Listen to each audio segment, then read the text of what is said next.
asalaamaaleykum mbokk seen internet Ndiadiaye TV ñu ngi leen di nuyu di leen ziar ñëwaat ak yéen ci xibaaru sport yi soxal nawetaan zone 9 commune Dioussong tey di le 25 septembre 2025 ñaari match yi waroon am foofu sa terrain municipal bu Dioussong premier match bu doon daw 15 heures soxal championnat match recadé Ndiominké bu Bamaga mu doon dalal Ngane bit bu Ndiominké bi dugal ci premier mi-temps bi bit boobu la match bi jeexee parce que numéro 7 Ndiominké bi daa contrôle bal bi passe décisif boo xamante ni ci histoire football mel ni Kevin De Bruyne kese nga ñemee seppi mën na koo passe lu passe bi di rëy bu nga ko jëru ñëwutoon passe du sax feeñ bañ naam rëy naam rëyut numéro 4 Ndiominké bi tey lu mu contrôle mooy rey gardien parce que daal laal bal bi gardien bi def écran mu tëmbal bal bi si gannaaw tey gune yi ñoo mën a football mel ni bit boobu mu am si match bi te Ndiominké bee ko dugg deuxième match bu doon daw 17h soxal championnat match de junior Jamono FC mu doon dalal Gouye Gui de Bamba Massamba door ko 2-0 li match bi di rëy wala lu muy neex Jamono FC moo ko neexal parce que moo football moo gagné lii nag lañ naan du sens mérite la ku ñàkk jëriñu suba di tombeek le 26 septembre 2025 ñaari match yi war a am foofu sa terrain municipal bu Dioussong premier match bi daw 15 heures soxal championnat match de cadet Gouye Gui de Lerankoli mooy dalal Tabi Guedon Ndorong convocation 14h30 match bi daw 17 heures soxal championnat match de junior Baobab Mbulu mooy dalal Tabi Guedon Lerane convocation 16h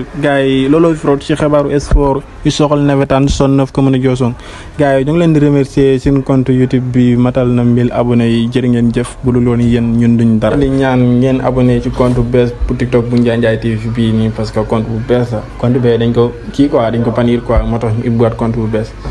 jàppale leen te compte bi gën a am doole parce que 100 abonnés yi sax motagul mooy loolu te compte bi daa war a am 10 000 abonnés yéen si mën a jàpp parce que li muy am si ay vues ëpp na 10 000